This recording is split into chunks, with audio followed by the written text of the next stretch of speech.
अस्सलामुअलैकुम students, I am your mathematics teacher. Students, हम discuss कर रहे थे मैथ 9 का chapter 2 real and complex numbers. अगर आपको याद हो तो लास्ट लेक्चर में हमने लॉस ऑफ एक्सपोनेंट्स को बहुत डिटेल में डिस्कस किया था।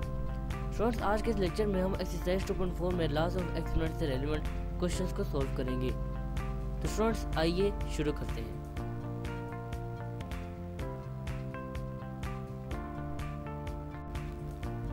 जी स्टूडेंट्स, क्वेश्चन नंबर 1 इसकी स्टेटमेंट हमें कहती है कि use laws of exponents to simplify, यानी कि हमने लॉस ऑफ एक्सपोनेंट्स को मद्देनजर रखते हुए इन प्रॉब्लम्स को सॉल्व करना है। स्टूडेंट्स, फर्स्ट पार्ट जो हमारे पास आता है वो आपके सामने अभी आपको नज़र आ रहा होगा। स्टूडेंट्स, आइए अब देखते हैं कि हमने इस पार्ट को सॉल्व कैसे करना है। स्टूडेंट्स, अब क्वेश्चन में हमें कहा गया है कि हमने इसको सिंप्लीफाई करना है। सिंप्लीफाई करने के लिए हमें 243, 32 और 196 के फैक्टर्स मालूम होने चाहिए। तो स्टूडेंट्स, हम सबसे पहले 243 के फैक्टर्स मालूम करते हैं बाय एलसीएम। स्टूडेंट्स, अब जहां पर हम लिखेंगे 243। स्टूडेंट्स, अब आप लोग जानते हैं कि 243 2 के टेबल में नहीं आता, तो हम इसको 3 के टेबल से डिवाइड करेंगे। जब 3 के टेबल से हम डिवाइड करेंगे तो हमारे पास जो आंसर आएगा वो आएगा 81। 81 अगेन 3 पे कम्प्लीटली डिवाइड हो जाता है। हम इसको 3 पे अगेन डिवाइड करेंगे तो हमारे पास आंसर हासिल होगा 27। 27 जब हम दोबारा इसको 3 से डिवाइड करेंगे तो हमारे पास जो आंसर हासिल होगा वो होगा 9, और 9 को जब हम 3 से दोबारा करेंगे तो हमारे पास 3 आएगा, और 3 1 जा 3। तो स्टूडेंट्स, आप देख सकते हैं कि इस तरह हमारे पास 243 के फैक्टर्स आ गए, सारे 3 से ही डिवाइड कम्प्लीटली हो गए। स्टूडेंट्स, अब यहाँ पर आप देखिए 3 को अगर हम 5 मरतबा मल्टीप्लाई करें तो हमारे पास 243 हासिल होगा। तो स्टूडेंट्स, हम 243 की जगह ये लिख सकते हैं कि 3 और इसकी पावर 5, 3 लिखकर उसकी एक्सपोनेंट पे हम 5 लिख दें। आइए देखते हैं कि कैसे। स्टूडेंट्स, पहला स्टेप हमारे पास ऐसा होगा।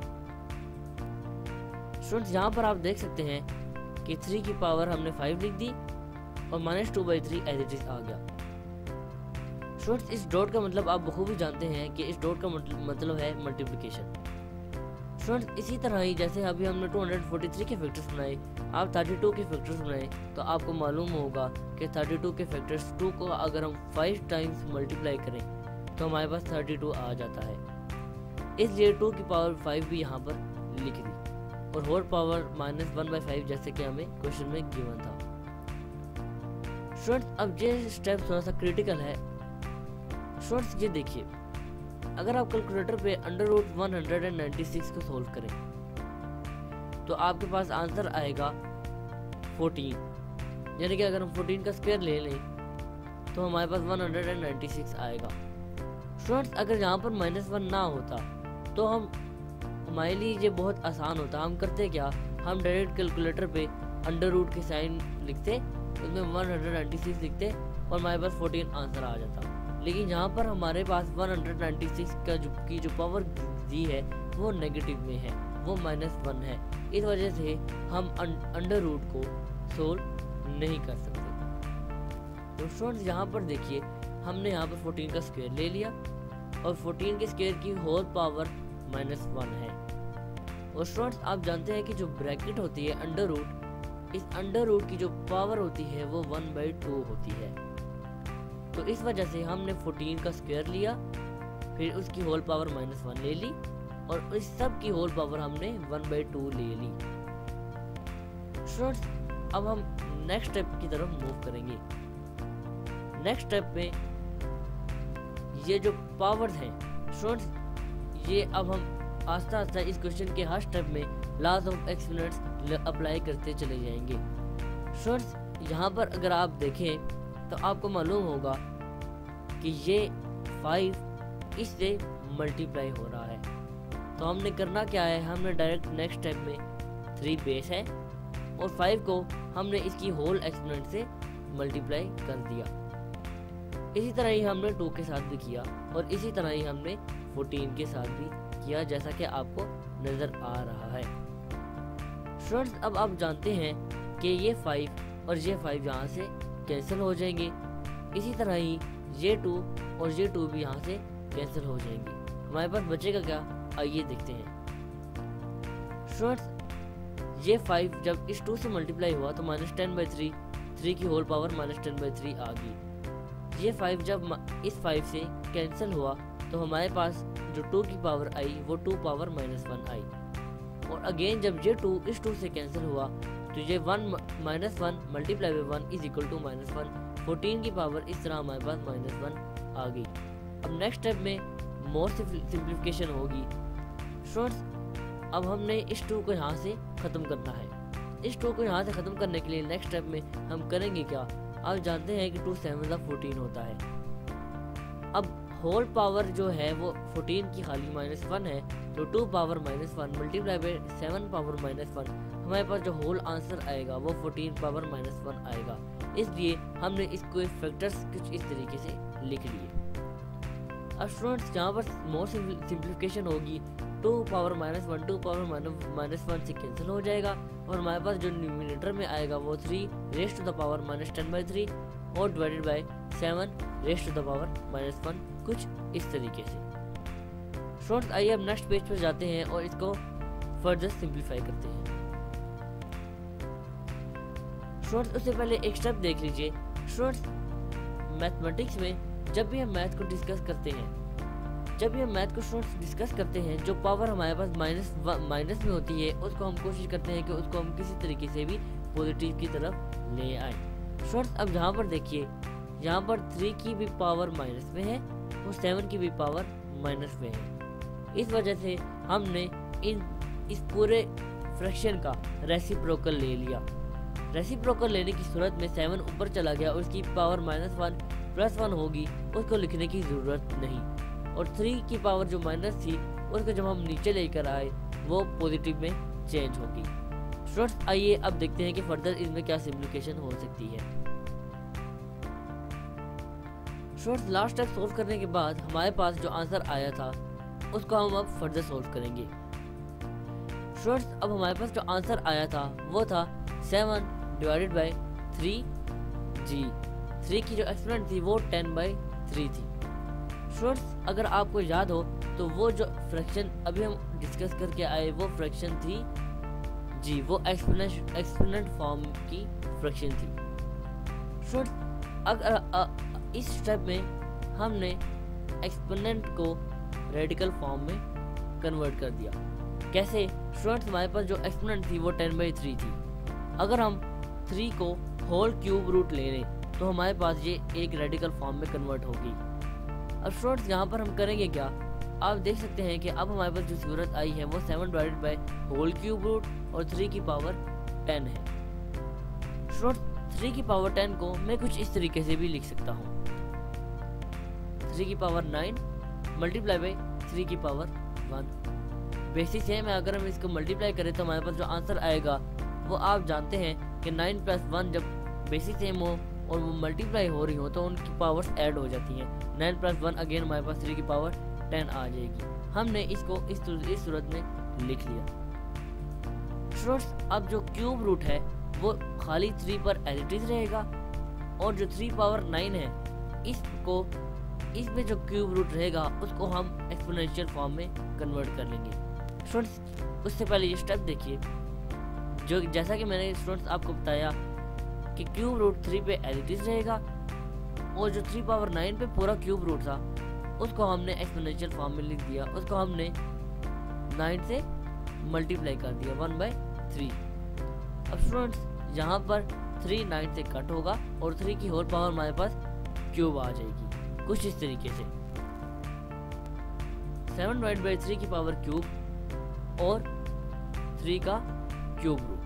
अब स्टूडेंट्स 3 की पावर क्यूब हमारे पास होती है 27, तो हम कुछ इस तरीके से इसको लिख देंगे और यही हमारा रिक्वायर्ड आंसर था। स्टूडेंट्स यहाँ पर हमारा ये क्वेश्चन इसका पार्ट 1 खत्म हुआ। हम मूव करेंगे नेक्स्ट पार्ट की जाने। जी स्टूडेंट्स अब सेकंड पार्ट हम सोल्व करेंगे। स्टूडेंट्स सेकंड पार्ट की जो स्टेटमेंट है इनफैक्ट जो सेकंड पार्ट में हमें जो गिवन है वो आपके सामने इस वक्त आपको स्क्रीन में नज़र आ रहा है। स्टूडेंट्स अब हम इसको सोल्व करेंगे। फर्स्ट स्टेप हमारा होगा क्या? फर्स्ट स्टेप स्टूडेंट्स ये देखिए स्टूडेंट्स, फर्स्ट स्टेप हमारा होगा कि ये जो 2 है हम इसको 8 से मल्टीप्लाई कर देंगे, -8 से। इस x को हम इस x से मल्टीप्लाई कर देंगे और इस y को हम इस y से मल्टीप्लाई कर देंगे। कैसे, आइए देखते हैं। स्टूडेंट्स अब पहला स्टेप हमारे पास कुछ इस तरीके से होगा। 2 को 8 से मल्टीप्लाई कर दिया। स्टूडेंट्स अब यहाँ पर देखिए ये x और ये x यहाँ पर मल्टीप्लाई हो रहे हैं। एक्सपोनेंट का एक लॉ जो हमने पढ़ा था उसमें हमने डिस्कस किया था कि अगर बेसिस सेम हो तो उनकी पावर्स को हम ऐड कर देते हैं। इसी तरह ही ये y और ये y भी यहाँ पर मल्टीप्लाई हो रहा है। अगेन ये दोनों बेसिस सेम है तो इन दोनों के एक्सपोनेंट्स को हम ऐड कर देंगे। कैसे, आइए नेक्स्ट स्टेप में देखेंगे। कुछ इस तरीके से स्टूडेंट्स 2 8 2 -8 -16, x की पावर 5 -3 और y की पावर -4 + 2। इसको जब हमने सोल्व किया तो स्टूडेंट्स हमारे पास आएगी -16 x की पावर 2 y की पावर -2। स्टूडेंट्स अब मेरा आपसे एक सवाल, स्टूडेंट्स क्या ये हमारा फाइनल आंसर है? जी, आप में से कुछ स्टूडेंट्स कहेंगे यस सर, ये इससे ज़्यादा फर्दर सिंप्लीफाई हो ही नहीं सकता। मगर कुछ इंटेलिजेंट स्टूडेंट्स ये सोचेंगे कि अभी सर ने ऊपर बताया था कि जब भी अगर पावर माइनस में हो तो हम उसको हम पॉजिटिव में लाने की कोशिश करते हैं। तो स्टूडेंट्स अब जहाँ पर y की जो पावर है वो हमारे पास -2 है, हमने y की इस पावर को पॉजिटिव में लाना है। y ऊपर -16 x⁻² से मल्टीप्लाई हो रहा है, हम इसको अगर नीचे ले आए तो y की पावर पॉजिटिव हो जाएगी, कुछ इस तरीके से। तो स्टूडेंट्स अब यही हमारा फाइनल आंसर है और इसको हम इनक्लोज कर लेते हैं। स्टूडेंट्स यहाँ पर हमारा सेकंड पार्ट भी खत्म होता है। आइए मूव करते हैं थर्ड पार्ट की जाने। जी स्टूडेंट्स अब नेक्स्ट पार्ट हम थर्ड पार्ट सोल्व करेंगे। अगेन वो आपको नज़र आ रहा है। अब इसको स्टूडेंट्स हमने सिंप्लीफाई करना है। स्टूडेंट्स अभी हमने ऊपर लास्ट टाइम जो क्वेश्चन 2 का था, पार्ट 2 का, उसमें हमने डिस्कस किया था कि जब भी हम मैथ सॉल्व करते हैं तो हम कोशिश करते हैं कि जो पावर नेगेटिव में होती हैं हम उनको पॉजिटिव में ले आए। अब स्टूडेंट्स यहाँ पर आप देख सकते हैं कि x की पावर -2, y की पावर -1, z की पावर -4, y की पावर -3, ये सारी पावर्स नेगेटिव में हैं। हमने कुछ करके इन सारी पावर्स को पॉजिटिव में लाना है।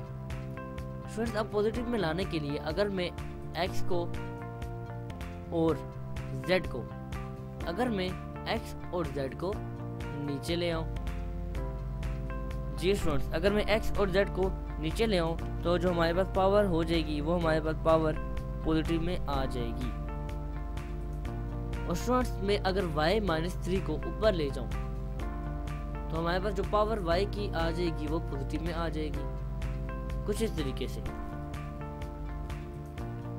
स्टूडेंट्स यहाँ पर आप देख सकते हैं कि जो y की power -1 as it is minus ही रही और y की पावर जो डिनोमिनेटर में -3 थी वो ऊपर जाकर +3 होगी और जो x की पावर -2 थी वो 2 होगी और z की पावर -4 होगी। स्टूडेंट्स अब यहाँ पर आप देख सकते हैं कि यहाँ पर बेसिस सारी सेम है, y की भी, x की भी और z की भी।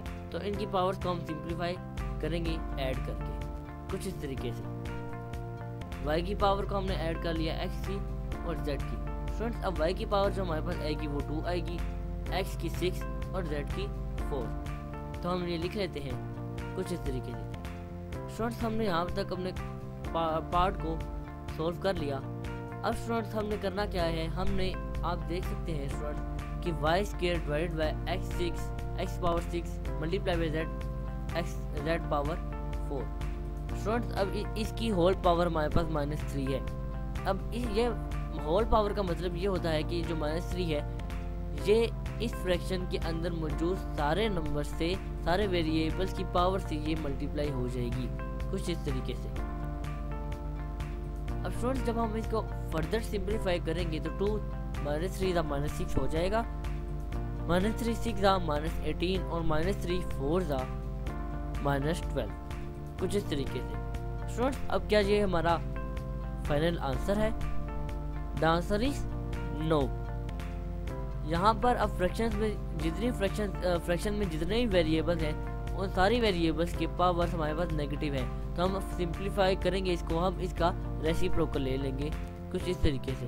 और रेसिप्रोकल लेने से हमारी जो सारी पावर्स नेगेटिव में थी वो पॉजिटिव में कन्वर्ट होगी और हमारा प्रॉब्लम भी बआसानी सॉल्व हो गया। यही हमारा रिक्वायर्ड आंसर था। स्टूडेंट्स, ये थर्ड पार्ट यहाँ पर ख़त्म होता है। अब हम मूव करेंगे पार्ट नंबर 4 की जानिब, जो कि क्वेश्चन नंबर 1 का लास्ट पार्ट है। We are going to discuss part number 4 of exercise question number 1. अब स्टूडेंट्स, ये पार्ट ज़रा क्रिटिकल है और समझने वाला पार्ट है। स्टूडेंट्स, अगेन इस दफ़ा हमारे पास न्यूमरेटर में बड़ी वैल्यूज गिवन है। जैसे कि हमने फर्स्ट पार्ट में किया, हम इनके एलसीएम लेंगे और इनको फर्दर सिंप्लीफाई करेंगे। स्टूडेंट्स, अगर 3 की पावर 4 हो जाए, 81 का अगर आप एलसीएम लें तो 3 को अगर हम 4 मरतबा मल्टीप्लाई करें तो हमारे पास 81 हासिल होता है। इसलिए 81 की जगह हम 3 पावर 4 लिखेंगे और 3 पावर 5 एज इट इज़ रहेगा और 3 पावर 4n-1 ये भी एज इट इज़ ही रहेगा। अब 243 के अगर हम फैक्टर्स बनाए तो अभी हमने क्वेश्चन 1 के पार्ट 1 में भी हमने 243 के फैक्टर्स बनाए थे, तो हमारे पास 3 की पावर 5, यानी कि अगर हम 3 को 5 टाइम्स मल्टीप्लाई करें तो हमारे पास 243 हासिल होता है। तो 3 की पावर 5 हमारे पास फैक्टर्स बन गए 243 के। स्टूडेंट्स, डिनोमिनेटर में 9 की पावर 2n है। 9 के अगर आप फैक्टर्स बनाएं तो 9 के फैक्टर्स 3 का स्क्वायर अगर आप ले लें तो हमारे पास 9 हासिल हो जाता है। तो हम 9 को 3 का स्क्वायर करके लिखेंगे और 3 की पावर क्यूब ये एज इट इज रहेगी। तो स्टूडेंट्स, यही था हमारा स्टेप नंबर 1। आइए अब इसको देखते हैं। स्टूडेंट्स, जैसा कि मैंने आपको बताया, स्टेप नंबर 1 में हमने जो सिंप्लीफिकेशन की है वो यहाँ पर और यहाँ पर की है। स्टूडेंट्स, अब ये दो मल्टीप्लाई हो रहे हैं, और यहाँ पर ये दो पावर्स भी यहाँ पर मल्टीप्लाई हो रही हैं। स्टूडेंट्स, अब हम नेक्स्ट स्टेप में करेंगे, यहाँ पर ये बेसिस दो सेम है, तो बेसिस सेम होने की वजह से इनकी पावर्स को हम ऐड कर लेंगे कुछ इस तरीके से। स्टूडेंट, यहाँ पर आप देख सकते हैं कि 3 4n+5 हो गया और माइनस का sign as it is 3, again दो बेसिस सेम है, 3 4n-1+5। यहाँ पर 3 की पावर 2 जब 2 से मल्टीप्लाई हुई तो हमारे पास 3 की होल पावर 4n आ गई और 3 की power cube as it is हमारे पास आ गई। स्टूडेंट, यहाँ पर 3 की power 4n+5 as it is, यहाँ पर सिंप्लीफिकेशन से हमारे पास 3 की पावर 4n+4 हासिल हो जाएगी और यहाँ पर अगेन बेसिस सेम है तो हम इनकी पावर्स को ऐड कर लेंगे कुछ इस तरीके से। स्टूडेंट्स, यहाँ पर आप देख सकते हैं हमने फर्दर सिंप्लीफिकेशन कर दी। स्टूडेंट्स, अब यहाँ पर आप देखिए कि 3 की पावर 4n+5 है और 3 की पावर 4n+4 है। स्टूडेंट्स, अगर जहाँ से मैं 3 की पावर 4n+4 लिखूँ और एक 3 को अलग करके लिख दूँ तो कुछ फर्क नहीं पड़ेगा कुछ इस तरीके से। स्टूडेंट्स, ये देखिए, अब 3 की पावर मैंने लिख दी 4n+4 और 3 की पावर 1, ये दोनों जब मल्टीप्लाई होंगे अगेन हमारे पास पावर 4n+5 भी हासिल हो जाएगी और ये जो 3 की पावर 4n+4 है ये एज इट इज ही हमारे पास रहेगी। स्टूडेंट्स, अब यहाँ पर कुछ कॉमन आ रहा है, आप देखें अगर यहाँ पर तो 3 की पावर 4n+4 और ये 3 की पावर 4n+4 ये कॉमन आ रहा है तो हम इसको कॉमन ले लेंगे। स्टूडेंट्स, कॉमन लेने की सूरत में हमारे पास जो आंसर हासिल हुआ वो 3-1 था।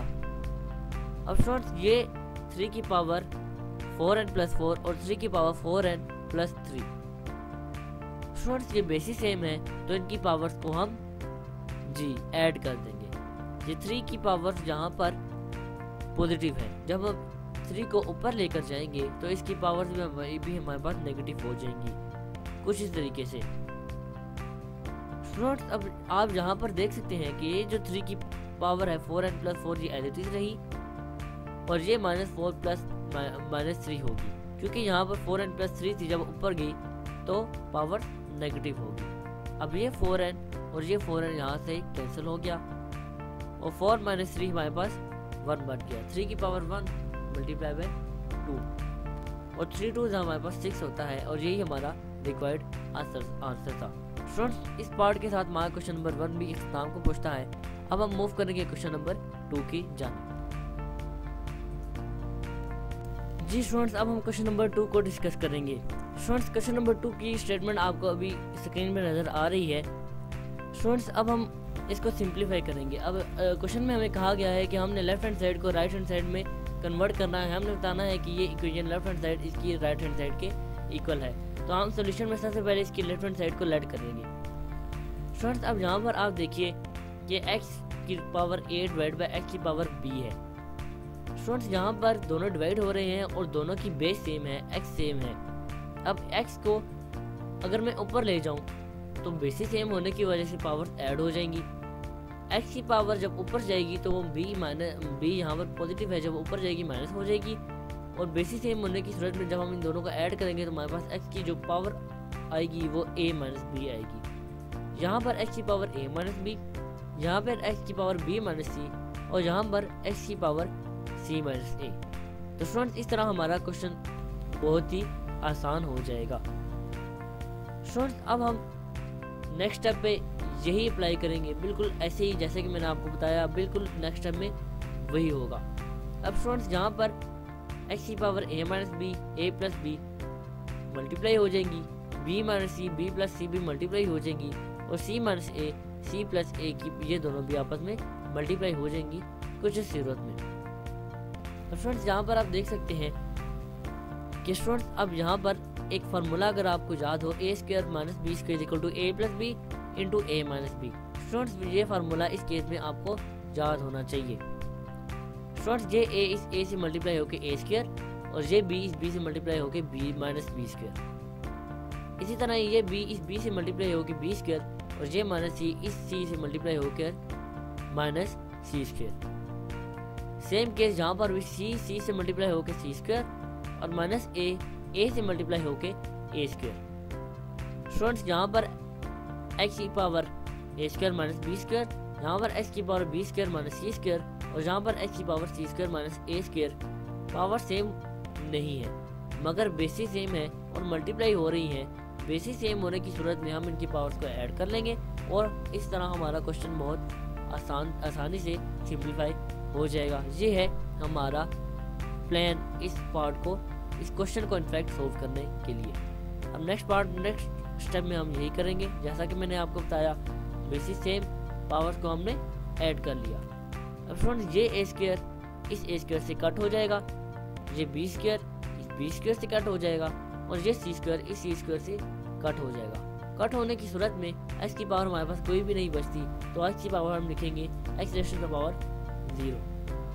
स्टूडेंट्स अगर आपको याद हो हमने जब लास्ट ऑफ एक्सपेरिमेंट्स को डिस्कस किया था तो उसमें एक लॉ ये भी था कि अगर कोई भी वेरिएबल हो उसकी पावर आपके पास 0 आ जाए, कोई भी वेरिएबल की पावर अगर आपके पास 0 आ जाए तो उसका x जैसे स्टूडेंट्स यहाँ पर x की पावर 0 है तो इसको हम 1 की तरह लिखेंगे कुछ इस तरीके से। और स्टूडेंट्स 1 आ गया इस तरह और यही हमारी राइट हैंड साइड है, हमने बासानी प्रूफ कर दिया। स्टूडेंट यहाँ पर हमारा क्वेश्चन नंबर 2 इख्तिताम को पहुँचता है। स्टूडेंट्स चूँकि ये लेक्चर काफ़ी लेंथी हो चुका है इसलिए एक्सरसाइज 2.4 का जो क्वेश्चन 3 है वो हम इंशाल्लाह अपने आने वाले लेक्चर में डिस्कस करेंगे। जहाँ पर इस लेक्चर को एंड करते हैं, आपसे मुलाकात होगी अब इंशाल्लाह नेक्स्ट लेक्चर में। तब तक के लिए अल्लाह हाफिज़।